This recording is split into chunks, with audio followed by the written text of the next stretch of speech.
Segundo domingo de Adviento, 4 de diciembre, yo sin afeitar, pero quería haceros unas reflexiones, como toca hoy al domingo, preparando la Navidad, preparando la venida del Salvador y dándole vueltas a la cabeza de qué podíamos comentar hoy, o qué me llamaba más la atención, aunque el Evangelio habla de que ya está el hacha puesta a los pies del árbol ese que no dé fruto, y etcétera, etcétera, que se pedirá cuentas a los que no hayan rendido conforme a lo que esperaba el Creador.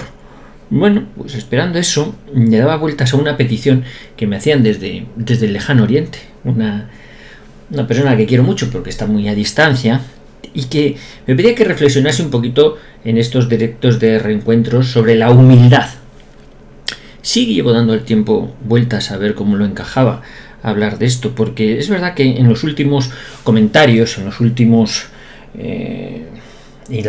intervenciones en directo, pues quizás repasándolas te das cuenta de que hablas con una cierta vehemencia, con una cierta fuerza, que para muchas personas a lo mejor que no han seguido la línea de lo que venimos hablando les parece un poquito prepotente. Sí, claro, como el que le pilla a uno ya cansado de repetir lo mismo, y entonces responde con una cierta brusquedad, y al que lo ve de primera dice: ¡oh!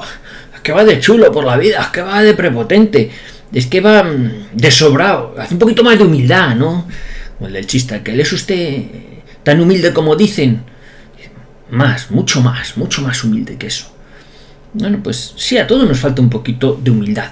Pero ¿qué es exactamente la humildad? Es decir, qué pobrecito soy, qué poco algo, ir de apocado por la vida, o cómo se compagina eso de ser humilde y al mismo tiempo tener conciencia de que lo que estás haciendo es lo correcto y lo debes decir con contundencia. Es decir, la humildad es justo lo contrario, es ese apocamiento que es la cobardía de no hablar cuando uno tiene que hablar. No, es que yo soy muy humildico, ¿sabe usted? Soy muy humilde, no me atrevo a decir las cosas, llamar las cosas por su nombre. Y yo, refugiado en esta humildad, pues prefiero ser una persona que no dice, que no abre boca. Pues a veces hay que abrirla, ¿verdad? Y hay que abrir la boca y decir, pues esto está mal, y decirlo con una cierta contundencia. Que a veces algunos lo interpretan: ¡oh, qué prepotente, qué va, no sé qué! Pues no, ya está. Porque el que sabe de alguna cosa a lo mejor sí que se siente con más autoridad para hablar sobre ello. Como decía Santa Teresa, la humildad es la verdad, y la verdad no se esconde. Si es cierto. Oiga, ¿usted es experto en hacer endoscopias? Pues sí, claro, si es lo mío, ¿qué le diga? Si dijera lo contrario, pues mentiría. Que los haya mejores, que los haya peores, pues también, claro, no necesariamente es uno el mejor en eso, pero tiene unos conocimientos y tiene que hacerlos valer. Y dice: ¿pero usted sabe de medicina? Pues sí, pues yo he estudiado medicina y ejerzo medicina. Pues es que hablo con una prepotencia. Bueno, de lo que creo que sé, sí. Si hay otro que sabe más, pues ahí cotejamos, indagamos, ¿no? Y a veces en esto de la defensa, insisto, de la verdad, algo más amplio que lo que es el campo de la medicina o las ciencias naturales o de la salud, pues hay veces en las que hay que hablar con una cierta fuerza, contundencia. Porque pienso yo que fruto de no haber hablado a tiempo y llamando las cosas por su nombre y diciendo sí, sí, no, no, esto es de la Biblia, lo que pasa de ahí viene del maligno, el hablar con circiterismos, dándole vueltas a las cosas. Bueno, en realidad quiero decir, todos estamos de acuerdo, pero no, mire, no estamos de acuerdo. Usted dice esto y yo digo esto. Pero es que en el fondo, que no busque usted un consenso, pues por aquello de llevarnos todos bien. A veces sí, pues hay que llevarse bien, pero no podemos llamar al blanco negro y a lo negro blanco. Hay que distinguir. Esta discriminación exige a veces un posicionamiento con mayor o menor vehemencia, con respeto siempre hacia las personas, pero no se puede ser igual de respetuoso respecto a las ideas equivocadas o a las ideas que son falsas, ¿no? Yo puedo querer mucho a una persona que a lo mejor tiene otras artes de curar o de sanar que yo no comprendo, que no entiendo. Digo, pues mire, no las entiendo, no sé si lo que hace es correcto o no lo es, no tengo conocimientos para enjuiciarlo, pero de lo que uno sabe, pues tiene que hablar con autoridad. Por huir del relativismo, por huir de aquello de bueno, pues tan verdad es lo que usted dice como lo que digo yo. Vale. Si uno no quiere demasiadas peleas, pues a lo mejor sí que lo tiene que decir, ¿no?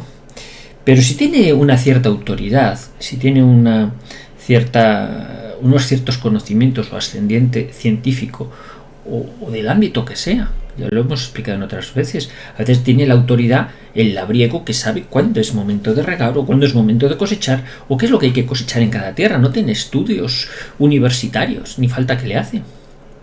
Porque sabe sacarle el fruto de la tierra mejor que cualquier ingeniero agrónomo, probablemente. Porque tiene una experiencia acumulada y en el manejo del campo y de la labranza es la autoridad. Y tiene que hablar con autoridad, perdone, pero es que aquí esto no se da. Recuerdo aquel pasaje, ¿verdad?, que era divertido, de el disputado voto del señor Cayo, de la obra de Miguel Delibes, ¿no?, donde llegan los tecnócratas, los políticos, a decirle al señor Cayo que sí, que hay que hacer un plan de rotación trienal y poner ahí en el campo, en el norte de Burgos, pues árboles frutales, como se ha hecho en Lérida. Y claro, el señor Cayo, y por ese pueblo que usted dice hiela mucho, porque aquí como pongamos un frutal de esos, desde luego no vamos a tener ni una sola pera, porque no es terreno para eso, porque el clima no da para eso. A veces hace falta esgrimir esa autoridad, esa chulería, que algunos lo interpretan como falsa humildad, pero recuerdo, por ejemplo, en el capítulo 22 de los Hechos de los Apóstoles, para mí me resulta muy aleccionador un pasaje en el que San Pablo esgrime esa chulería, los Hechos de los Apóstoles. Lo voy a leer, pero lo tengo aquí al lado. Es en los versículos 23 a 30, bueno, más o menos desde el 23, en los Hechos de los Apóstoles 22 dice así: mandó el tribuno que le llevasen a la fortaleza a Pablo, y ordenó que fuese interrogado con azotes para saber por qué causa clamaban así contra él los judíos, que le querían linchar. Y entonces dice: pero cuando le ataron con correas, Pablo dijo al centurión que estaba presente: ¿os es lícito azotar a un ciudadano romano sin haber sido condenado? Cuando el centurión oyó esto, fue y un aviso al tribuno diciendo: ¿pero qué vas a hacer? Que este hombre es un ciudadano romano. Vino el tribuno y le dijo: dime, ¿eres tú ciudadano romano? Y él dijo: sí, porque lo era, claro. Y respondió el tribuno: yo con una gran suma adquirí esa ciudadanía. Entonces Pablo dijo: pues yo lo soy por nacimiento. ¿Qué te has creído? O sea, yo no tengo que pagar. Yo soy ciudadano romano por nacimiento. Así que enseguida se apartaron de él los que le iban a dar tormento, y aun el tribuno también tuvo temor al saber que era ciudadano romano por haberle atado. Es que el ser ciudadano romano te daba unas garantías, unos derechos. Tú no podías ser juzgado por cualquier cosa, ni mucho menos torturado. Tenías que tener un juicio justo, ¿no? El ser ciudadano romano daba ese carácter de que no podían avasallar de ti de cualquier manera. Cuando pienso en esto y pienso que nosotros somos hijos de Dios, no se puede avasallar de un hijo de Dios de cualquier manera. Las criaturas, los hijos de Dios, tienen una dignidad conferida por el hecho de ser hijo de Dios, y les tiene que hacer clamar: perdona, ¿tú qué vas a hacer conmigo?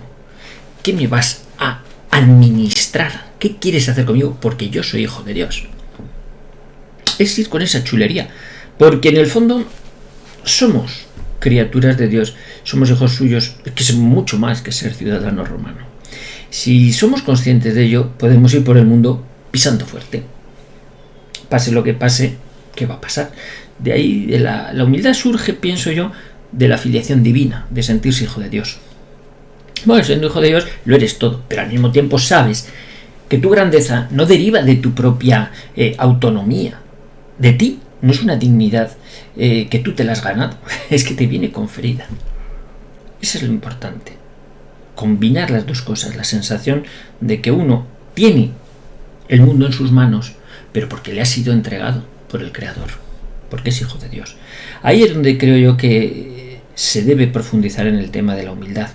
Ser humilde significa ir descubriendo que los demás también merecen un respeto, pero que no puedes transigir con el error, porque Dios no lo haría. Dios vino a decir, pues eso, lo que también decía, raza de víbora, lo que dice hoy en el Evangelio, ¿no? ¿Quién os ha enseñado a huir de la ira de Dios? Arrepentíos los que habéis obrado mal. Y eso es lo que viene a decir Jesús cuando llega a la tierra, a llamar a los hombres, a los seres humanos, para que nos convirtamos, para que nos apartemos de las malas obras, de las que hemos hecho mal, de las obras de las tinieblas, del engaño, del abuso, del tormento, del odio al que hemos sometido al resto de los hombres, sus criaturas.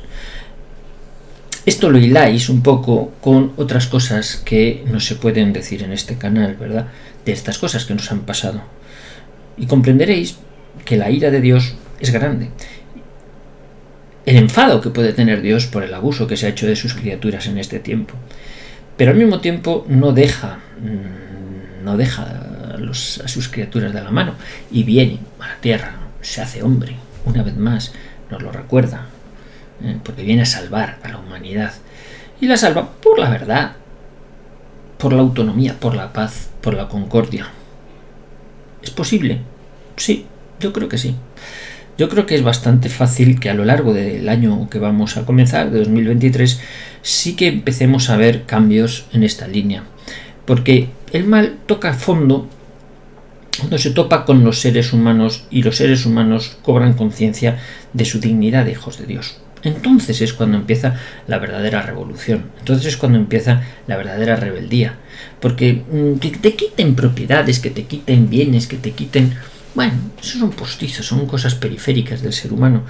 Que te quiten tu dignidad ya es mucho más serio, ¿no? Es patrimonio del alma, ¿no? La honra, la dignidad es patrimonio del alma, y el alma es solo de Dios. Son unos versos de Pedro Calderón de la Barca, de la obra del alcalde de Zalamea, ¿no? Y ahí sí que es importante que demos un poquito de reflexión durante este domingo o durante estas fechas que se avecinan. Porque ser humilde significa haber comprendido que somos hijos de Dios, que tenemos que comportarnos con esa dignidad que requiere ser hijo del Creador y tratar a los demás con la misma dignidad que tienen por ser criaturas suyas, aunque tengan comportamientos que no entendemos, aunque mismamente ellos den la espalda al Creador. Es el tema de la libertad, que lo hemos tratado en otros capítulos de aquí de Reencuentro, ¿no? Ese misterio de la libertad, ese que decía uno. Yo creo que Dios todo lo hizo perfecto, ¿verdad? Pero esto de darle la libertad al ser humano, yo creo que ahí lo estropeó todo, porque claro, es que hacer el ser humano libre ya lo ha estropeado todo. Bueno, dale un poco una vuelta, a ver que cómo se combina esto de la libertad, la humildad, la responsabilidad del ser humano, que es dueño de su destino, dueño por la libertad, y con la gracia de Dios pues decidirá dónde quiere pasar la eternidad, dónde quiere pasar el resto de su existencia. Pero en el fondo el tiempo que estamos por aquí pues es un poquito para pasar el rato, así francamente. El tiempo que realmente debe procurar la criatura que sea lo mejor posible es la eternidad, es lo que hay después de esto. Pero aquí hay que currar mucho, hay muchas cosas que hacer. Querer mucho a la gente que está alrededor es una muestra también de humildad, es una manifestación, aunque se le hable con contundencia. A veces hay que corregir al que yerra, es una de las obras de misericordia. Que mira, lo estás haciendo mal, yo te puedo querer mucho, pero lo estás haciendo mal, rematadamente mal. Por esto, estás machacando a las criaturas, obra cumbre de la creación. Bueno, darle un poco una vuelta, tampoco quiero machacar mucho, porque en el fondo todos somos criaturas y a Dios nos tiene que juzgar a todos y a cada uno. Quedan más domingos y nos vamos aproximando hacia la Navidad. Yo creo que es un punto de inflexión en toda esta crisis que se está produciendo, porque la primavera traerá cosas buenas. Disfrutad del domingo. Voy a ver si aprovecho para afeitarme, que yo la semana que viene tengo que trabajar, aunque sea una semana de estas así un poquito como de mucho puente y tal por todos los sitios, pero nada, yo os espero el martes. Un fuerte abrazo y que descanséis este domingo o lo que queda de él.